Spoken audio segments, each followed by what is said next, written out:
This next project that we are going to work on is called the cat bottle.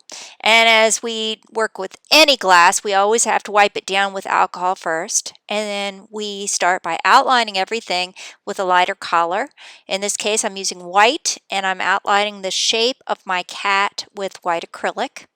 I'm making sure that all my highlights are already highlighted with the white before I get started with the color. I'm adding a little bit of a peachy orange to this to create the contrast that I need for my cat. I know it doesn't look like much right now, but as we add more to it, we add a little bit more white to that, it creates even more contrast. I'm also adding a little bit of a medium tone of orange, which is a slightly darker shade. And I'm adding a little bit of purple to this as well to create the shadows on the white. By adding a little bit of black to this, it also, blue-black will add to my contrast and create the sort of stripes on the cat itself. I'm also going in with just patches of color here and there and adding a little bit of light, a little bit of dark occasionally. I tend to touch up the areas that I've already painted. So if I see that it needs to be darker or lighter, then I go in and add a little bit of either black or white to this. I'm adding some contrast to the eyes right now by adding a little bit of black and adding a little bit of white and for the shine. Most of this is actually just using the leftover paint that I have. And if I see that an area needs to be lightened up, I simply add a little bit of yellow-white to it.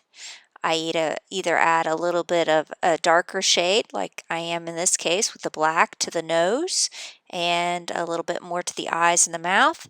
I'm also outlining some of the areas around where the paws are, specifically over top of the eyes to give it a little bit more contrast. Notice that I add a little bit of white to the paws as well to create contrast. You'll see next that I'm going to add red to the cushion that the cat is resting on.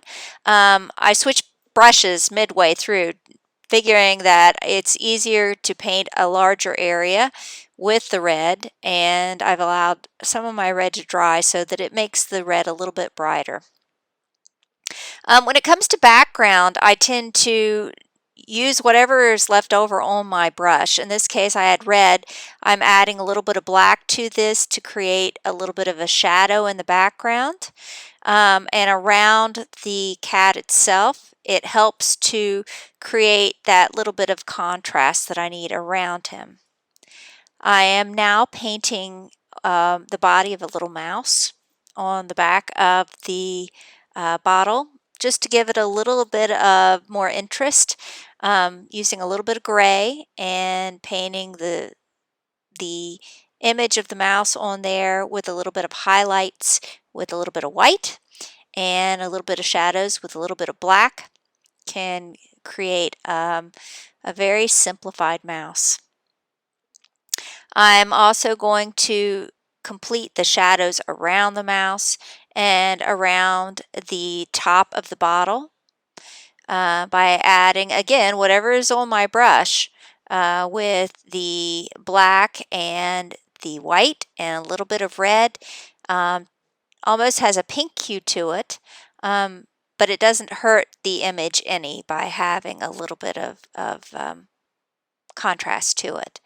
And in the end, when I get everything painted, I have a pretty decent image of a cat with a little mouse in behind.